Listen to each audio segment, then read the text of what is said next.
Banyak orang mengatakan saya tidak bisa mendapatkan jawaban doa. Tapi kalau saudara tahu apa hari pengucapan syukur, pasti saudara tahu apa itu doa. Dan banyak orang mengatakan saya memiliki banyak penyakit dan bagaimana cara penyembuhannya. Dan kita pun harus bekerja. Bagaimana caranya sukses dan berubah. Sebenarnya banyak anak-anak, mereka selalu pikirkan bagaimana akademinya lebih lancar. Setiap orang memiliki kekhawatiran. Juga para pelayan-pelayan Tuhan pun bagaimana melakukan pelayanan dengan baik. Juga para bisnismen bagaimana bisnisnya supaya lancar. Jadi arti asal akan pengucapan syukur salah.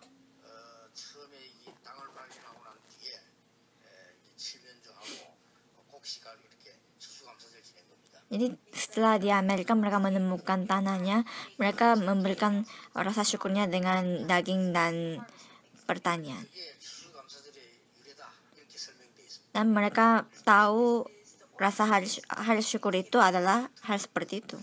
Tapi itu salah. Arti yang sejati itu terletak di dalam Alkitab. Dan ini sangat penting. Hari di mana mereka keluar dari Mesir dikatakan hari Paskah.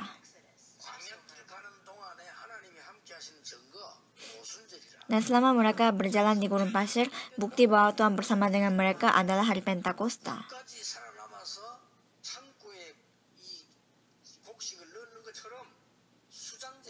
Dan mereka tahan sampai akhir dan mereka simpan makanan di gudang adalah hari pengucapan syukur.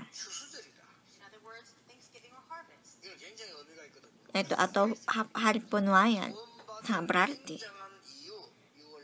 Jadi alasan mengapa kita mendapatkan keselamatan itu maksudnya Paskah. Kekuatan bahwa Tuhan bersama dengan kita melambangkan Pentakosta. Latar belakang surga melambangkan hari pengucapan syukur. Dan 3 hari raya ini kita harus jaga setiap tahun. Apa maksudnya? Harus berakar di dalam ini. Itulah maksudnya.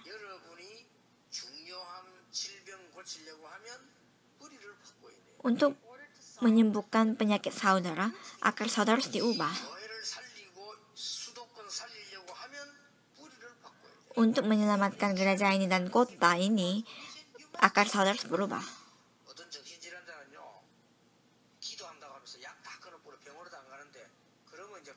Ada orang yang sakit mental, dia sakit mental dan katanya dia akan sembuh dengan doa saja dan dia tidak ke dokter dan tidak minum obat. Itu bahaya. Kita harus tetap mendapatkan bantuan dokter dan tetap berdoa.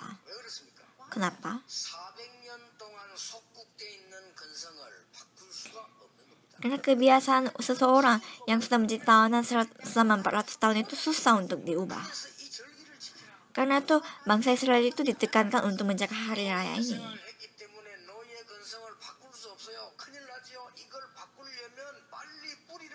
Karena mereka hidup sebagai budak, untuk mengubah kebiasaan mereka harus ubah akar mereka.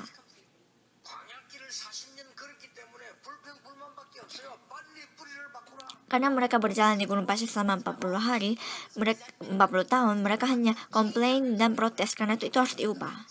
Itulah maksudnya. Kok kenapa saya tidak dapat jawaban doa? Bukannya itu, tetapi akar saudara yang harus diubah dulu. Kalau saudara menangkap apa maksudnya ini, mulai hari ini jawaban itu akan datang.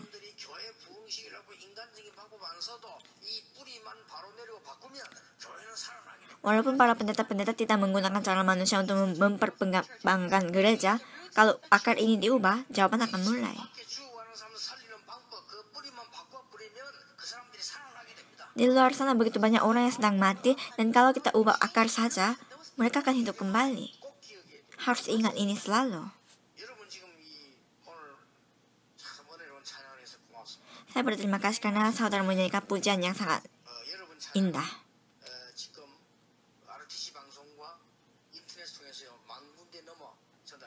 Pujian saudara didengar oleh lebih dari 10.000 tempat melalui stasiun TV RTC.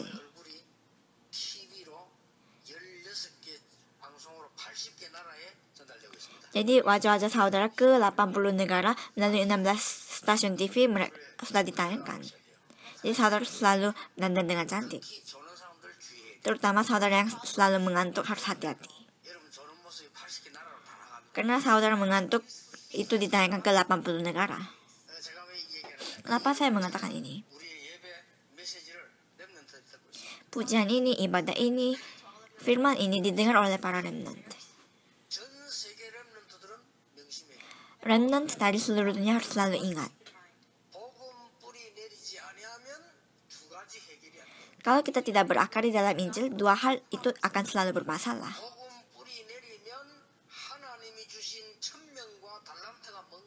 Tapi kalau kita berakar di dalam Injil, kita akan tahu apa mandat dari Tuhan dan juga apa talenta yang Tuhan berikan kepada kita. Walaupun kita tahu apa talenta kita, tapi kalau akar ini tidak berakar, masalah rohani ini tidak akan selesai. Itulah alasan mengapa kita harus jaga hari Paskah untuk berakar. Yang kedua, kalau kita tidak berakar dalam doa, akademi kita akan sulit, susah. Memang dengan kekuatan kita, dengan tenaga kita bisa lakukan, tapi itu yang bermasalah.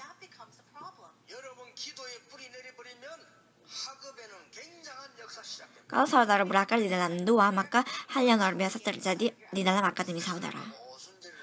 Itulah yang maksudnya hari Pentakosta. Tuhan tidak main-main, coba-coba membuat bangsa Israel mengalami kesulitan. Mereka akan masuk ke tanah Kanaan. Mereka akan berjalan gurun pasir dengan kekuatan sorga, dengan latar belakang sorgawi. Inilah yang maksudnya hari pengucapan syukur. Inilah hari pengucapan syukur. Saudara berakar di dalam penginjilan, inilah hari pengucapan syukur. Hari di mana saudara berakar di dalam penginjilan, saudara akan melihat kekuatan Tuhan dengan ciptaan yang baru. Saya memberkati saudara dengan sesungguhnya dalam nama Yesus supaya berkat ini ada di atas saudara. Itu akan menyelesaikan semua.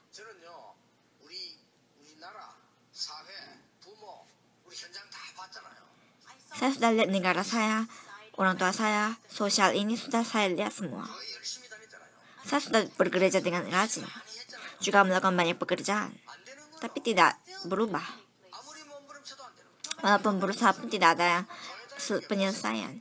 Malah ke gereja itu mempersulit.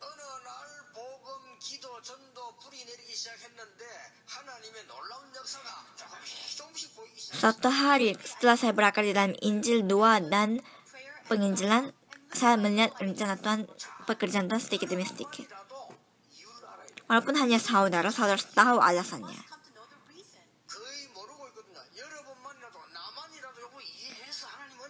Karena banyak orang tidak tahu, karena itu walaupun hanya satu orang saudara perlu melakukan ini. Apa yang saudara harus lakukan? Yang pertama, ini adalah bukti dari Alkitab.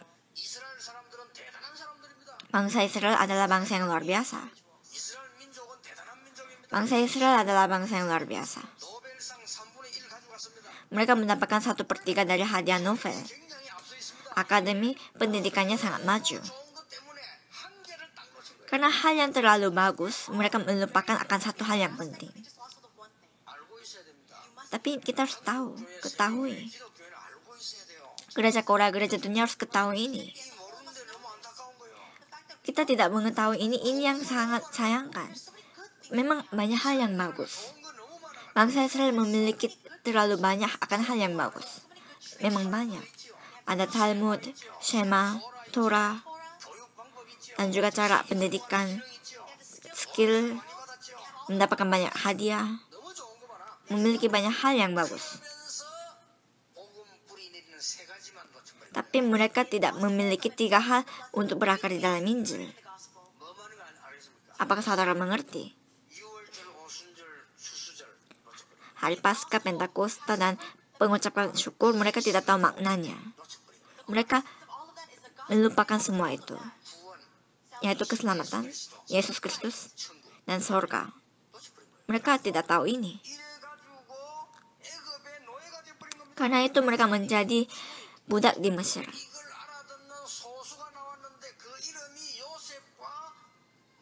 Tapi ada beberapa orang yang mengerti apa maksudnya, yaitu Musa dan Yusuf. Bangsa Israel luar biasa karena mereka menikmati hal yang bagus dan mereka melupakan lagi. Mereka diganggu oleh Filistin setiap harinya.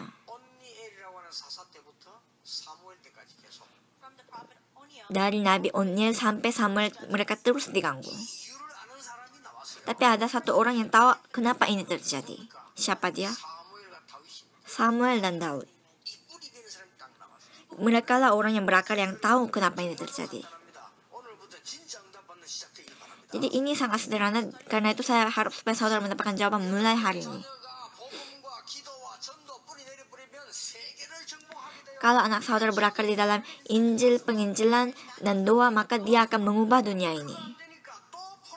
Karena ini tidak dilakukan oleh mereka, mereka menjadi tawanan lagi.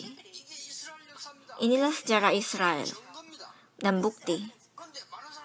Tapi banyak orang tidak tahu ini. Gereja tidak tahu ini. Hampir semua Kristen ditanya, tapi mereka semua tidak tahu apa itu Injil. Ini sangat bahaya. Itu berarti mereka berakar dalam hal yang lain.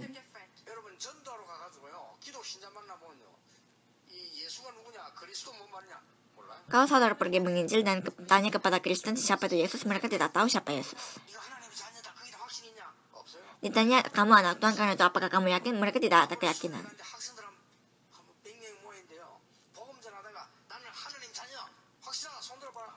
Di konferensi anak-anak, saya ada 100 anak dan saya suruh angkat tangan bagi anak yang yakin bahwa dia anak Tuhan. Dari 100 anak, sekitar 30 anak mau angkat tapi turun lagi. Angkat, turun lagi. Kalau angkat ya harus angkat. Kenapa mereka harus turunkan lagi? Saya tanya apakah benar yakin? 20 anak turunkan tangannya. Apakah dengan seperti ini, apakah mereka bisa menaklukkan dunia? Ini sangat bahaya. Apapun yang saudara lakukan, saudara harus lakukan dengan yakin. Talenta ini, siapa yang diberikan? Tuhan berikan kepada anak saudara. Kapan saya akan mati? Ketika Tuhan memanggil saya. Walaupun saya mengatakan apapun, nyawa saya ada di tangan Tuhan. Bangsa Israel lupa lagi akan hal ini, karena itu mereka menjadi tawanan lagi. Pada saat itu Yesaya mengatakan bahwa mereka harus bangunkan remnant. Seorang wanita darah akan melahirkan seorang anak laki-laki dan dia akan dinamai Immanuel. Hari di mana bangsa Israel berakar dalam hal ini, mereka keluar lagi, bebas lagi. Apakah saudara tangkap maksudnya? Tapi setelah mereka keluar, mereka lupa lagi. Karena terlalu banyak hal-hal yang membuat mereka hidup baik, mereka lupa lagi. Mereka berakar lagi di dalam hal yang lain. Dan juga gagal lagi. Inilah sejarah Israel. Kita diberitahu pun, tapi kalau kita tidak ambil sebagai teladan, itu bodoh. Saudara sudah lihat sejarah ini, kalau gitu saudara harus perbaiki. Kalau tidak, itu akan menjadi orang seperti bodoh. Hal yang kedua, sejarah membuktikannya. Bukan hanya Alkitab yang membuktikan. Para tokoh-tokoh di dunia ini dilahirkan, mereka orang-orang yang hebat. Tidak perlu Injil karena itu. Tidak perlu percaya Tuhan. Mereka mengatakan, mengapa ke gereja? Mereka mengatakan seperti itu. Dan karena orang-orang hebat seperti itu, di dunia ini, peperangan terjadi sebanyak 16.000 kali. Dan mereka mengatakan tidak perlu Injil. Mereka mengatakan, mari kita membuka masa manusia. Dan peperangan pertama dan kedua dunia terjadi. Manusia tidak ada jalan keluar. Dan muncul lagi komunisme. Komunisme lucu sekali mengatakan tidak ada Tuhan. Dan dalam 70 tahun kemudian mereka binasa total. Sejarah membuktikannya. Apakah Kristen boleh bolak-balik ke gereja saja tanpa mengetahui hal ini? Padahal ada jalan keluarnya. Tuhan memberikan Injil kepada kita. Kalau kita berakar di dalam Injil, nasib kita akan berubah. Tuhan mengatakan bahwa Dia akan bersama dengan kita melalui Roh Kudus. Kalau kita berakar di dalam doa, kita bisa mengubah dunia ini. Tuhan mengatakan Tuhan akan menggunakan saudara sebagai saksi. Kalau kita berakar di dalam Injil, akan ada penciptaan baru. Karena kita tidak tahu berkat ini. Kita harus pulihkan.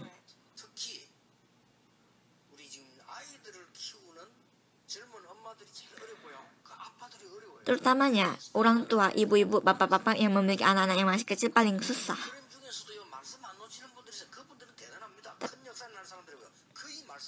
Tapi di antaranya ada saja mereka yang selalu pegang firman. Mereka sangat hebat, tapi hampir semua orang tidak mendengarkan firman ini.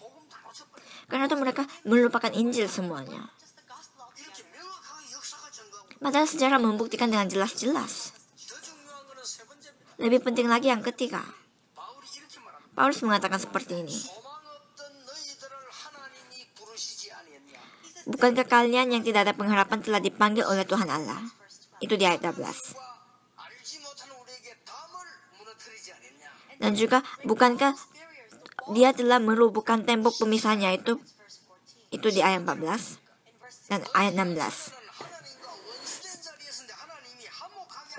Dan dulunya kita dalam musuhnya Tuhan, tetapi telah didamaikan. Dan di ayat 19 dikatakan kita adalah anggota-anggota keluarga Allah. Ayat 20.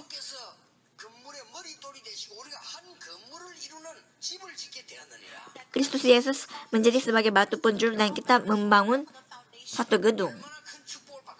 Betapa berkat yang luar biasanya ini.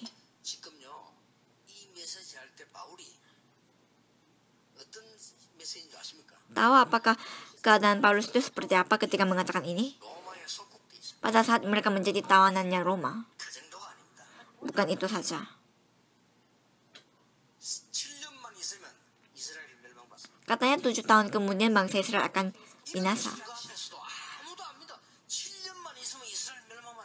Dikatakan bahwa 7 tahun kemudian bangsa Israel akan binasa. Tidak ada yang percaya. Dan ketika Paulus tulis surat ini pada tahun 63. 7 tahun kemudian apa yang terjadi?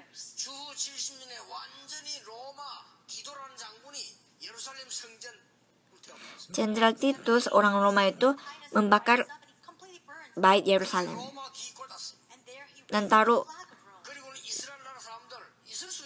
dijajah oleh Roma, dan bangsa Israel tersebar ke seluruh dunia. Selama berapa tahun? Selama 1900 tahun Roma membantai Israel.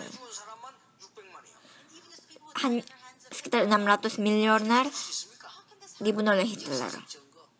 Bagaimana ini bisa terjadi? Tuhan sudah mengatakan bahwa ini akan terjadi. Karena mereka tidak sadar.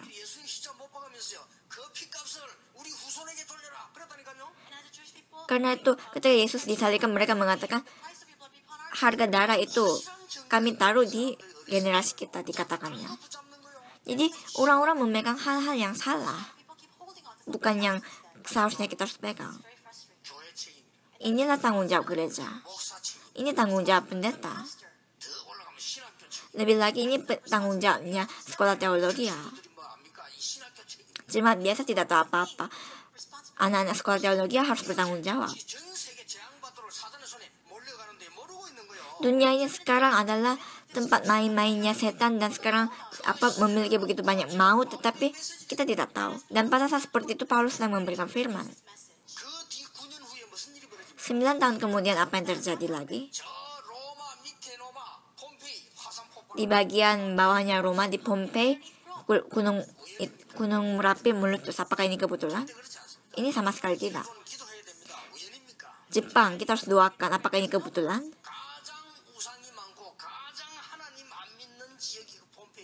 Pompei adalah daerah yang paling banyak berhala dan tidak percaya Tuhan. Bukan hanya itu saja.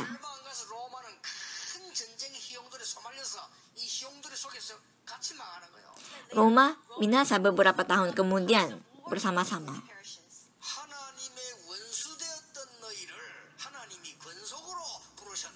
Kalian yang tadinya musuh-musuhnya Tuhan Allah dipanggil sebagai anggota keluarga Allah.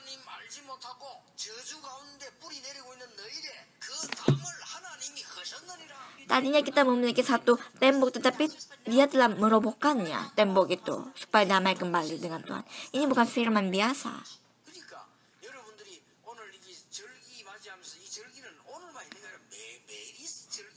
Karena itu kita merayakan hari syukur ini bukan hanya hari saja, tetapi ada setiap harinya. Bagaimana caranya kita berakar? Sangat sederhana. Kasus gunung di atas Kalvari. Di atas sana murid-murid Tuhan Yesus berakar. Di atas gunung Kalvari. Ini hal yang luar biasa. Di sana mereka berakar Injil dengan total. Yesus ini disalibkan dengan begitu menyedihkan, tetapi apa yang terjadi?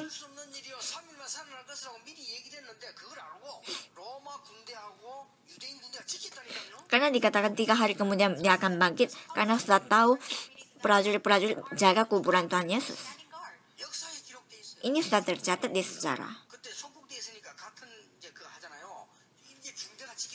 Jadi para prajurit-prajurit itu jaga bersama-sama.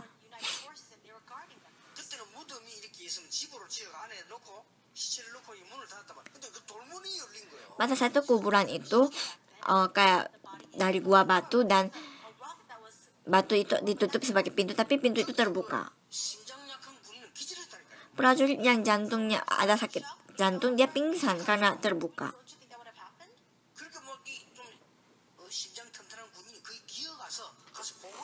Jadi mungkin prajurit yang begitu berani coba masuk ke sana dan laporkan kepada atasannya bahwa dia hidup kembali. Prajurit sangat kaget waktu itu. Karena itu memang politik, disuruh diam. Dan prajurit-prajurit yang sudah lihat ini dibagi-bagi uang. Supaya jaga-jaga, jangan dikatakan. Tapi terus saja gosip itu terus menyebar. Karena itu mereka membuat banyak teori bahwa yang pertama bahwa mayat itu dicuri.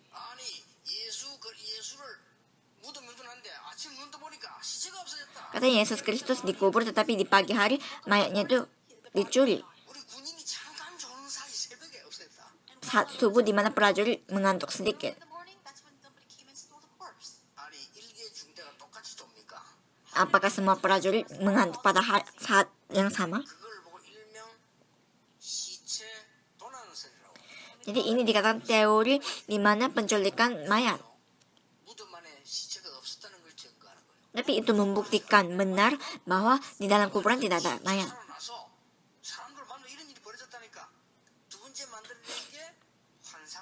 Dan karena ada banyak orang mengatakan dia bertemu dengan Yesus, teori yang kedua dibuat adalah teori halusinasi.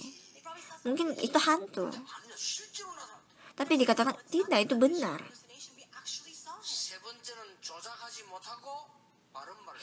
Karena itu pada akhirnya mereka mengatakan sesungguhnya itu dia belum dimati dengan sempurna, dia bangun kembali karena itu. Karena itu yang ketiga teori pingsan. Tapi 3 teori ini malah membuktikan bahwa Tuhan Yesus memang bangkit. Dan itulah bagaimana di hati setiap murid Tuhan Yesus Injil ini terpaku, berakar. Dan mulai pada saat itu kekuatan Tuhan ditampakkan dalam kehidupannya, dan kehidupan mereka berubah. Petrus yang tadinya begitu penakut menjadi murid yang begitu berani. Dan dia naik ke Bukit Zaitun. Dan selama 40 hari Tuhan Yesus mengajarkan mengenai kerajaan surga. Mengatakan Israel akan binasa, karena itu selamatkan mereka. Jangan takut akan Roma karena mereka akan gagal, binasa, karena itu selamatkan mereka juga. Mereka benar-benar berakar di dalam doa pada saat itu. Karena itu para jemaat gereja Markus berdoa, mereka mendapatkan kekuatan. Mereka berakar di dalam penginjilan juga. Mulai pada saat itu kekuatan penciptaan kembali terjadi di dalam kehidupan mereka. Di dalam laporan, saya dengar laporan seperti ini. Dan itu adalah laporan yang membuat saya benar-benar berdoa. Bahwa jemaat gereja kita memang sangat susah kehidupannya. Ya memang, mungkin. Itu membuat hati saya sakit. Memang beberapa ada yang mendapatkan jawaban, tetapi juga banyak yang sulit. Ya, saya merasa, ya memang. Tapi jalan itu tetap satu. Ubah akar saudara. Jalan itu hanya satu saja.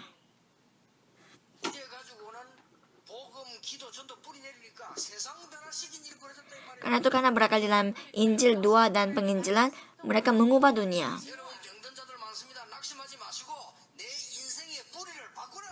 Banyak orang yang sakit, tapi jangan frustasi, tetapi ubah akar kehidupan saudara.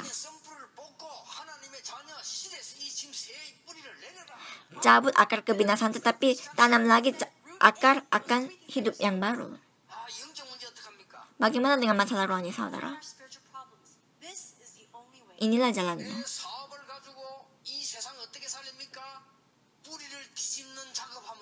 Bagaimana caranya saya menyelamatkan dunia ini dengan usaha saya berubah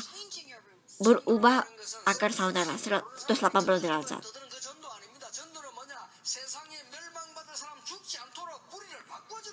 Penginjilan itu bukan keluar ke sana ke sini mengatakan Tuhan Yesus, tetapi membantu orang-orang yang lain juga akarnya diubah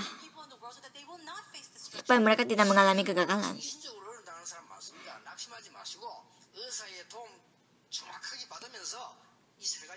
Di masa ini memang banyak yang sakit mental, karena itu jangan frustasi, tapi dapatkan bantuan dokter, juga ubah akar saudara.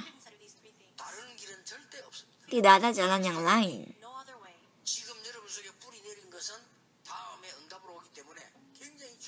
Apa yang berakar di dalam saudara sekarang sangat penting karena akan dapatkan sebagai jawaban nantinya. Inilah 3 hari raya. Kapan 3 hari raya ini diberikan? Ketika mereka keluar dari Mesir. Tapi yang lebih penting lagi apa? Mereka harus menaklukkan tanah Kanaan, yaitu masa depan kita. Bukan hanya menaklukkan tanah Kanaan. Tuhan mau melakukan penginjilan ke seluruh dunia melalui saudara. Pada saat saya masih kecil, saya melihat seringkali. Saya tahu kenapa orang dewasa begitu sulit dan menderita. Saya tahu kenapa gereja begitu lemah. Saya tahu kenapa pendeta-pendeta begitu hidup susah dan pada akhirnya mati begitu saja. Saya menyadarinya. Itu karena mereka tidak berakar dalam 3 hal ini. Kalau begitu tanpa kesuksesan, memang ini akan dialami sebagai kesusahan. Dan saya mengambil keputusan pada saat itu. Tuhan, saya akan mati dengan melakukan pekerjaan ini. Penganiayaan tidak apa.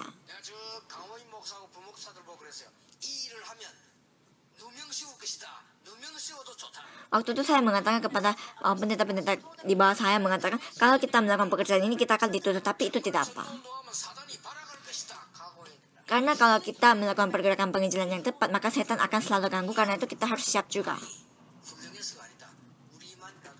Itu bukan karena kita hebat, tetapi walaupun hanya kita harus tetap melakukannya.